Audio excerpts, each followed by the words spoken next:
Hello and welcome to this presentation, which will be on mechanical ventilation and specifically troubleshooting alarms.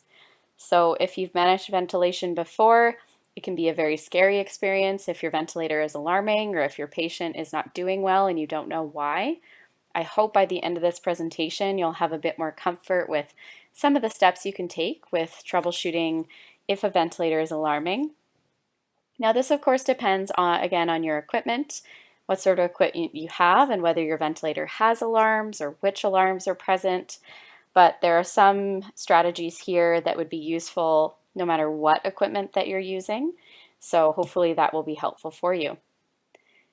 My name is Allison Innes-Wiens and I'm a respiratory therapist and currently teaching full-time at Thompson Rivers University in Kamloops, BC. And so I'm in Canada. So my experiences in critical care, on the wards, in emergency, these are all based in Canada, and of course we probably have different equipment than other countries. So I will try to give just some general advice from my years in critical care.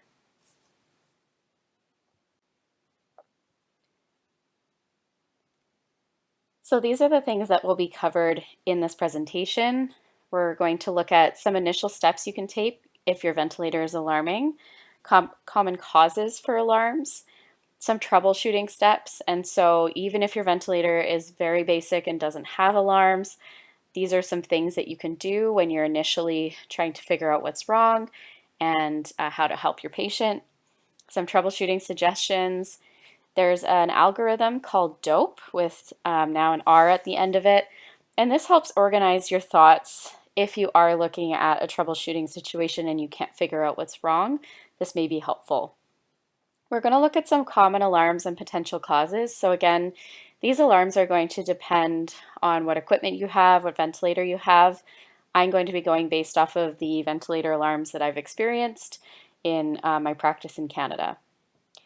I'm giving some sample alarm settings. Now these can definitely vary from patient to patient, but just some general suggestions. And there is going to be a troubleshooting scenario at the end for some practice. So a lot of people feel very panicked, understandably, when their ventilator is alarming. So if the ventilator has alarms and is alarming, or even if your patient is just not doing well and you don't know why, first you have to look at your patient and then look at the ventilator or the equipment. So especially if you have a newer type model ventilator with graphics and waveforms, or a lot of buttons and tubes, it can be tempting to look at the equipment first, but it's best to look at your patient first. So are they coughing? Are they biting down? Do they have the tube coming out of their mouth where it's not supposed to be? Has it moved too far out? So it's always best to look first at your patient rather than the equipment as you start to do your troubleshooting. Because sometimes you will see right away what the problem is. If the person is coughing and you're getting an alarm on your ventilator, it's probably because they're coughing. So that's my best advice is first look at your patient, then look at your equipment. And just a couple examples here, and we will go more into detail about alarms, but these are some situations, common situations that can happen. So in this case here, we're seeing a kink of the tube. So right there, we're seeing the endotracheal tube, even though this tube is actually armored, so it has stiff walls of the tube to help it from collapsing. Unfortunately, at the connection point, it's actually still kinking off because there is a soft area there. So this can happen, especially if your tube is not armored, which most of them are not. The tube can easily kink over, be bent, and so your patient's not going to be getting any ventilation if your tube is kinked over like this. So that's one of the first things you want to look at is when you're looking at your patient, is their tube secure? Is it in the right place? Or are there any visible kinks or obstructions in the tube? So another example here, and I couldn't find a picture, which makes sense because the next picture I wanted to use was of a circuit disconnect on a patient. So having one of the tubes coming off.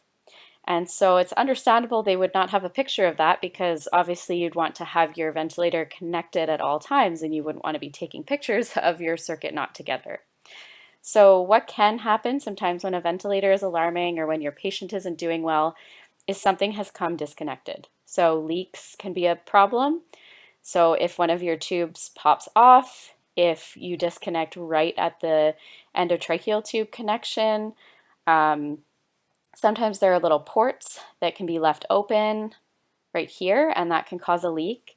So starting at your patient and then working backwards towards the machine, looking for those obvious signs of disconnection for a reason why you may be getting those alarms.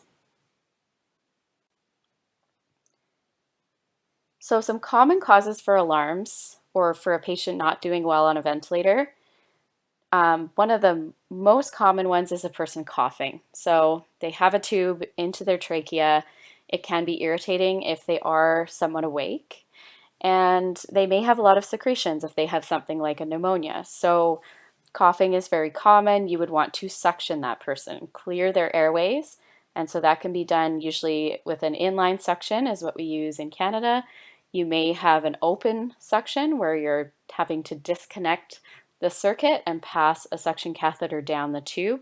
It all depends what sort of equipment your facility has. A person may be biting down on their endotracheal tube, so if they're biting down, they're not able to get any air in or out. And sometimes this happens with neurological patients where they don't have the ability to realize that that's what's happening. And so people with head injuries, they may be biting down very hard on the endotracheal tube. So this is when things like a bite block would be very appropriate to place. So if someone's coughing because they need a suction, or if they're decompensating, their oxygen levels are low, and you listen to their chest and they have coarse crackles is how we would describe it usually, or quietness to the chest, and you do believe that it's secretions, it's appropriate to suction that tube to make sure it's not blocked with blood, secretions, or fluid, and to make sure that their lungs are clear. So other causes for alarms could be a disconnect. So this could be at the endotracheal tube connection, or it could be all the way back at the ventilator itself. So starting at the patient and tracing your way back to that ventilator is a good systematic way to approach it. So a kink in the tubing, as previously pictured, this can happen with the soft endotracheal tubes or the regular endotracheal tubes.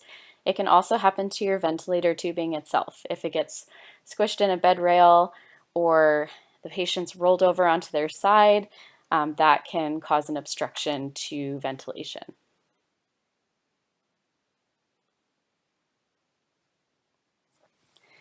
So what if your ventilator is alarming, or your patient's not doing well, their vitals are rapidly deteriorating, and you can't tell what the problem is?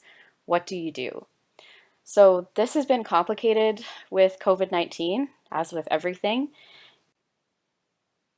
Typically, we would instruct people to remove the patient from the ventilator, take the ventilator out of the equation, and use a manual ventilation device, so a bagger, or an ambu bag is what some people call it. However, with COVID-19, every time that you disconnect that circuit, not only are you losing PEEP from your circuit, you're also losing or you're also potentially exposing yourself to COVID-19. So especially without adequate PPE, you are putting yourself at risk. So this is one of those situations where now, instead of jumping into action like we previously would have done, we are having to assess and make sure that the healthcare provider is protected before they try to open up the circuit.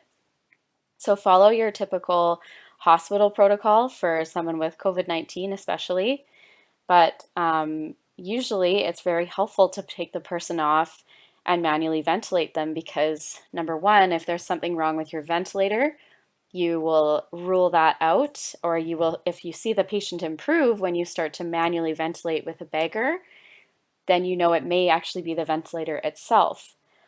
If you take them off the ventilator and you start to give manual breaths and they're very difficult to ventilate, sometimes you could feel a rumbling with secretions.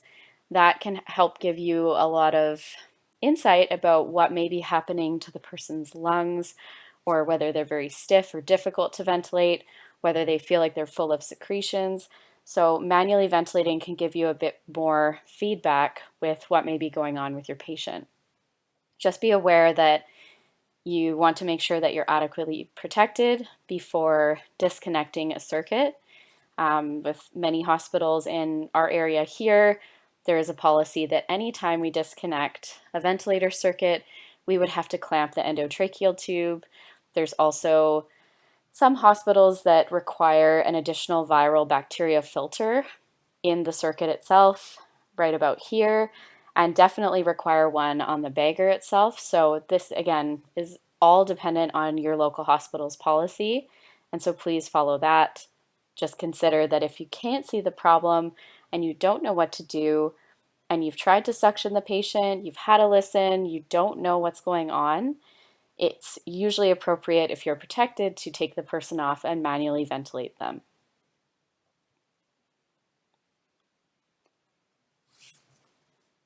So as a respiratory therapist, this mnemonic, or something that helps you remember something, it was new to me until I took one of my critical care courses. And I do find it helpful. It may not be something that you can remember in the moment that you have a patient deteriorating in front of you, but it can be helpful for people who are new to troubleshooting ventilator issues, really break down the potential causes for what could go wrong and help you mentally prepare for those. So the mnemonic that we use, or some places use, is called DOPE, and there's now been an R added in some places. So for the D, helping you remember, D could be displaced endotracheal tube. So has it come out of their mouth, or is it pushed too far in? Has it become dislodged? So is it fully out of the person's mouth? Has it become unsecured, or is it damaged? So sometimes the tube itself may be damaged from the person biting down. They may have damage to their pilot line, which, if they don't have their pilot line intact, this may cause their cuff, their endotracheal tube cuff, to rapidly deflate. So this could give you alarms on your ventilator as well. So looking visually for damage on your endotracheal tube is an appropriate step. O in the DOPE mnemonic is obstruction. So is it obstructed with secretions, vomit, blood, or are they biting down? And so this would be where you visually would see them biting down, and you would try to pass a suction catheter to see, are there secretions you can remove, or are you seeing vomit coming out of their mouth? Do you have blood from the endotracheal tube? So try to suction the patient and try to clear their airway. P stands for pneumothorax. So this is less of a common troubleshooting issue. You know, things like secretions and coughing, that's much more common. A pneumothorax is not as common, but it could certainly happen, especially with patients who are difficult to ventilate or who have COVID-19. If you're really not sure what's going on with a patient and maybe you don't have access to a chest x-ray, consider things like a pneumothorax and whether that may be what's the cause. For those who maybe are new to taking care of respiratory patients, a pneumothorax is when you have air in the pleural space. And so instead of the air being in the lungs, the air has entered the pleural cavity, which is the cavity between the lungs and the chest wall. If you have air instead of that small amount of fluid in that cavity, it can press, if it accumulates, it can press down and cause restriction to the lungs. And if it gets bad enough, it becomes what we call a tension pneumothorax, which is when they have so much air in their pleural space that it's compressing the lungs and actually shifting the lungs and the mediastinum over to the opposite side. And that is a life-threatening condition. E is for equipment failure. So this is always a consideration. It could be the ventilator that you're using. There could be an obstruction in a filter. It could be that the oxygen isn't plugged in. It could be that the tubing is kinked somewhere. And I've put here, check your HME. So your HME, if you haven't watched my other video, which I should have said at the start, my other video where I go through the mechanical ventilation overview, that this gives more information on basic ventilator equipment and some examples, so please refer back to that. The HME or the filter, the HME is a heat moisture exchanger, and so because it does return the heat and humidity to the patient, they do tend to get waterlogged after a certain amount of time. So for us, our policy was to change them every 4 hours. You may not even have HMEs at your sites. You may just have bacteria filters. It all depends what sort of equipment you have around. R is a newer addition to this mnemonic, and it is for chest rigidity. In Canada, we're experiencing an opioid crisis, and so we have patients that are inadvertently overdosing from a drug called fentanyl, which is an opioid, and it can cause chest rigidity. So this it may not be as prevalent in your country, but some drugs may cause chest rigidity or stiffness, and so the person's chest isn't as easy to expand, and this can actually cause the person to be more difficult to ventilate, and if you have alarms on your ventilator, the ventilator may be alarming. So the next few slides, these go specifically into types of ventilator alarms. So if you are using equipment, say a pandemic ventilator, that does not have alarms, this won't be useful for you. But if you are using a ventilator that has an alarm system on it or some sort of alarms, this may be helpful. Just a reminder that your alarms may say something different. Different companies use different terminology at times. So I will just try and describe more of the general situation that may happen. High P peak, this is a high pressure alarm. So sometimes you'll see high PIP, high P peak.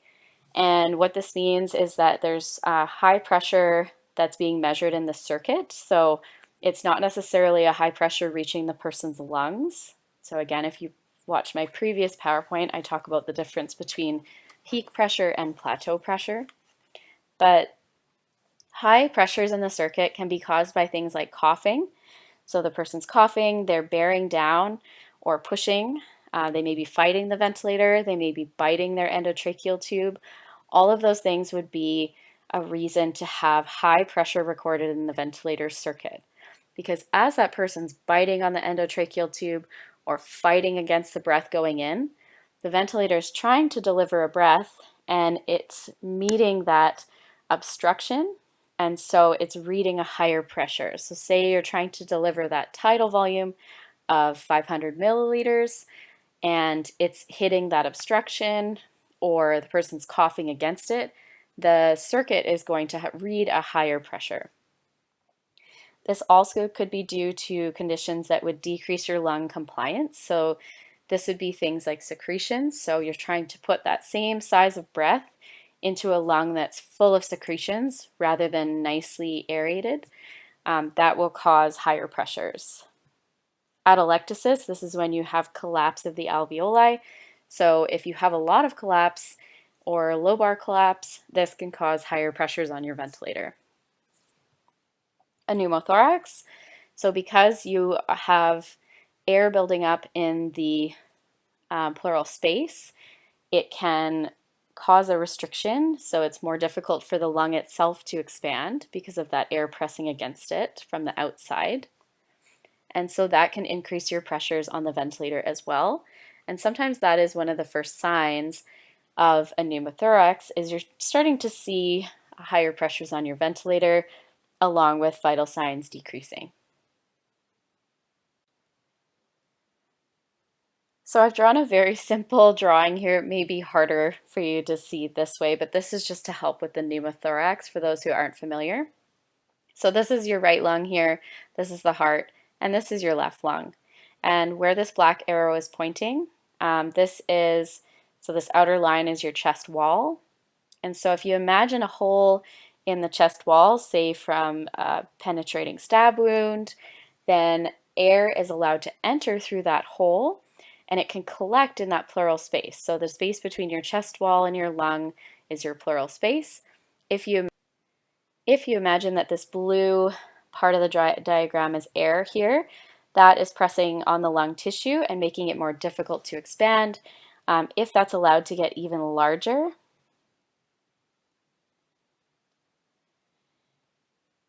then it's reducing the amount of lung that can take part in regular gas exchange.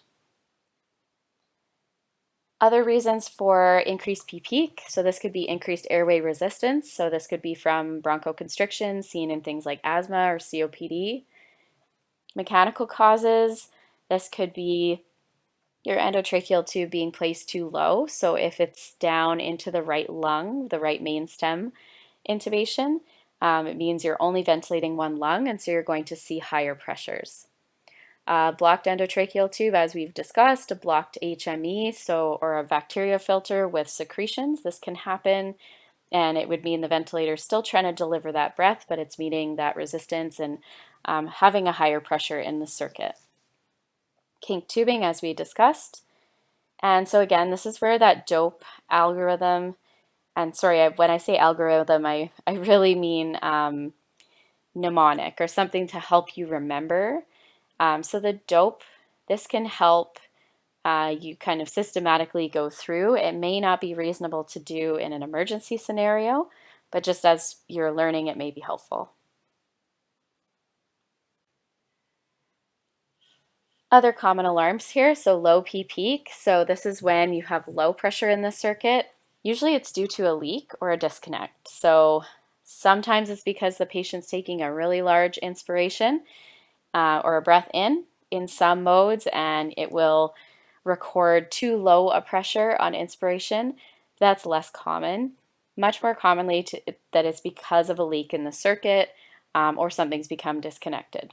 So same thing with low exhaled tidal volume. If the size of the breath is recording as too low, then it may not, or if the ventilator is sending out 500 mils, but it's only getting 200 mils back and it's got a big leak of 300 mils somewhere, then this could be due to a leak in the circuit, or it could be due to a leak actually in the cuff of the endotracheal tube. So if you think low equals leaks or disconnects, that's what's been helpful to me in the past, and to checking all your connections and making sure that your pilot balloon and your cuff of your endotracheal tube are adequately inflated.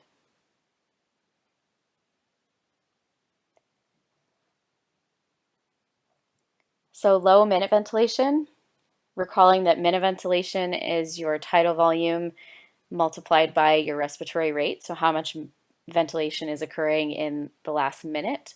So anything that affects your respiratory rate or anything that affects your tidal volume to be lower may cause a low minute ventilation alarm. So sometimes this is because it's a nuisance alarm on startup. So the ventilators that we used to use commonly for emergency, the LTV 1200, what would happen is because it's still measuring the minute ventilation in that first minute on startup, it may give you an alarm saying that it's low, but it's because it hasn't been that full minute yet. And so sometimes there is a delay in your alarms. If you have a system with alarms, try observing your patient, trying to reset the alarm and make sure it's not something that's already resolved. That may be helpful. Some other alarms that may occur, so same thing with the previous one we talked about. If it's a high minute ventilation alarm, it's anything that causes high respiratory rate or high tidal volume may result in a high minute ventilation alarm. And so this could be due to the person being uncomfortable, in pain. They may be fighting the ventilator. They may have a high carbon dioxide, and maybe they're trying to breathe, their body's trying to breathe more to blow off that carbon dioxide. So it could be anything like that. Sometimes it is a nuisance alarm if the ventilator is auto-triggering. So if there are extra breaths being triggered not by the patient, but say something like water in the tubing, then that can also cause this alarm. High or low PEEP alarms, you may or may not have these on your ventilator. If the ventilator is ringing high PEEP, the patient may be coughing and causing a higher positive and expiratory pressure in the circuit, or they may be fighting the ventilator. With a low PEEP alarm, it could be things like a leak in the circuit or a very large breath taken by the patient.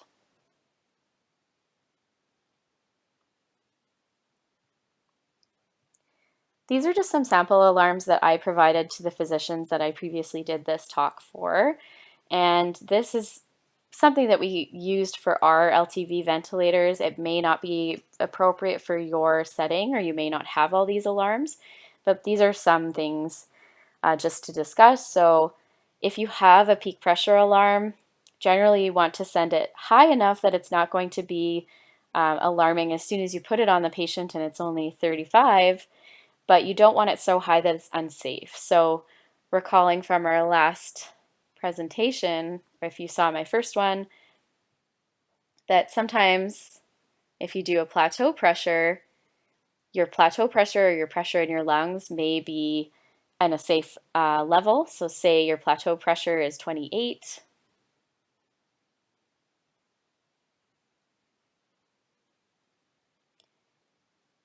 And say your peak pressure alarm is set at 40 and it's ringing off at 42. If you know that your plateau pressures are 28, so they're below 30, then it would be okay to adjust that alarm up. So typically this is what I would start my high P peak alarm at personally. It was 45. It's high enough that it gives a little bit of room, but it doesn't give so much room, or it's not too widely set that it's unsafe for the patient. You should be watching your patient though and making sure that that your settings are safe for them and your volumes aren't too high if you're using a volume control mode. The low peak pressure alarm, so this you may or may not have on your ventilator. I set mine to 8 centimeters of water personally. With the low minute ventilation alarm, so this is, we set ours for 3 liters per minute. So if the patient was breathing below 3 liters in 1 minute for total minute ventilation, the ventilator would alarm. And so this is something that would be potentially adjustable depending on what your patient's actual minute ventilation is. So if their actual minute ventilation is 10 liters per minute, to maintain normal or close to normal CO2 values, then you may want to adjust that alarm a little higher, a little closer. High respiratory rate alarms. So again, depending what the patient's respiratory rate is, you don't want to have it too close that if they breathe just a little bit faster, your ventilator is going to be alarming the whole time. So typically we started ours at 40, and then we would adjust to the patient once we had it on them for a few minutes and we were able to watch where they settled out. You can adjust the alarms once they're on the patient, so you don't want them too wide apart, too high or too low, because then there's more potential for there to be a disconnect that you don't notice, or pressures that are too high that they're unsafe. So a recommendation is you could put the patient on the ventilator, watch and see where they settle out, and then try and set your alarms maybe 20% above and 20% below approximately, or whatever your institution typically recommends. So lastly, I have a troubleshooting scenario here. So this is just going to help go through, and so my suggestion would be to pause the recording at certain points and see if you can work through. Normally I would be doing this in person with a ventilator in front of me, and it's a little more easy to do that, but try to work through mentally what you think is going on in this scenario.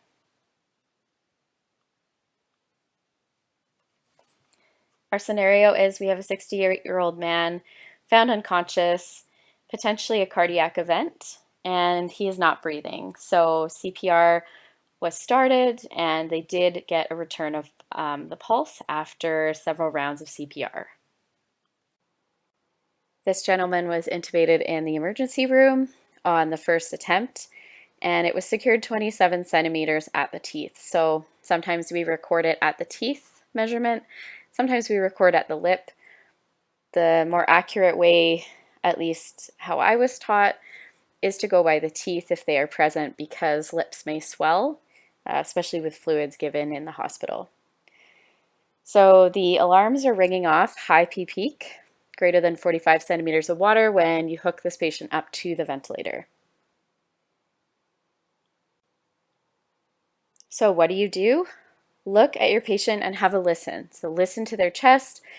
If the patient was just intubated and is unconscious, they're not coughing and they do not look in this scenario like they're fighting the ventilator.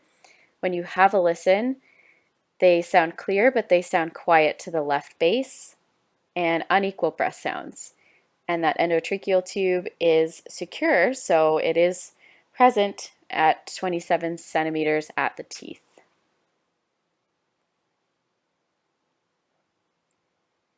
So what are your next steps? The vent is constantly alarming, or the ventilator, but the patient's sats, or SpO2, and vitals are stable, and you can see visible chest rise with each breath that's delivered. So do you think it's safe to silence the vent alarm and evaluate possible causes, or would you want to take the patient off the ventilator right away? So pause it right here and just see what you think you would do. So if the person is stable in terms of their vital signs, their oxygen levels are stable, their heart rate's stable, and you can see visible chest rise, but the ventilator is alarming, it may be appropriate to silence that alarm and try to do that more systematic approach to seeing what the problem is. But if the vitals get worse, so say your saturations are falling, your heart rate's going up, and the person is appearing unstable, that's when you may want to consider, depending on what PPE you have on and whether the patient has COVID, that's when you may want to consider manually ventilating, taking them off that ventilator to make sure that it's not a ventilator issue. So another thing you can do with this patient, if you have the patient that's relatively stable and it's not an emergent scenario, you may want to use that DOPE mnemonic, or acronym is another word for it. And so this can help you just systematically work through it. So D, is the tube displaced, dislodged, or damaged? Potentially yes in this situation. So it is secure, but potentially it may be displaced and may be too deep because you've just intubated. If you have x-ray at your hospital, you may not have had the chance to confirm it yet, so it could be too deep. So your actions you would want to listen to that chest, which we've done, and potentially confirm with a chest x-ray if possible. Is the tube obstructed? So potentially yes, the patient was found down, they may have secretions or blood, and so it's still reasonable to try suctioning them if you're waiting for an x-ray. If you don't have an x-ray, this could be one of the first things you try, is seeing if there's secretions in their lungs that are causing this blockage and the high peak pressure alarm. So P, is there a pneumothorax? There's definitely the potential due to the CPR. So some people will have a pneumothorax from the chest compressions, but if the person's vitals were stable, that's probably less likely the cause, because with a very significant pneumothorax causing a lot of ventilator alarming, they would have their vital signs deteriorating. So E, is equipment the problem? That's always a possibility. My suggestion is to start at the patient and their endotracheal tube and visually work back towards the ventilator to look for kinks in the tubing, any disconnections, any secretions blocking any parts of their circuit, so at the HME or the filter. And E could also be the ventilator itself. Is the ventilator even working appropriately? So sometimes we have a ventilator alarming because it has something mechanically wrong with it, or it's malfunctioning. So that could be a reason why your patient's decompensating as well. And some discussion. So with this scenario, what did you think it was? While you're waiting for the chest x-ray, if you have that capability in your hospital, you did try suction, but there was no secretions, there was no obvious equipment failure, and the patient remained stable throughout. So our diagnosis, most likely diagnosis in this scenario, is a right main stem intubation. So the tube was placed too deep or too far in, 27 centimeters at the teeth is fairly deep for most people, especially smaller people. So wanting to make sure that when you're intubating, if you're the person intubating, seeing that the tube passes through the cords and goes to that line if it's present, but not so far in that you've gone down the right main stem bronchus. And if you have alarms, sometimes in some of our ventilators in Canada, it will continue alarming even after the problem is fixed. So sometimes, if you're really not sure what the problem is, trying to silence and reset the alarms and make sure it's not just something that's already over with, that can be useful as well. So this type of presentation is a little trickier to give virtually. I hope it was still helpful for you and gave you some ideas for how to troubleshoot a ventilator. And thanks very much for watching.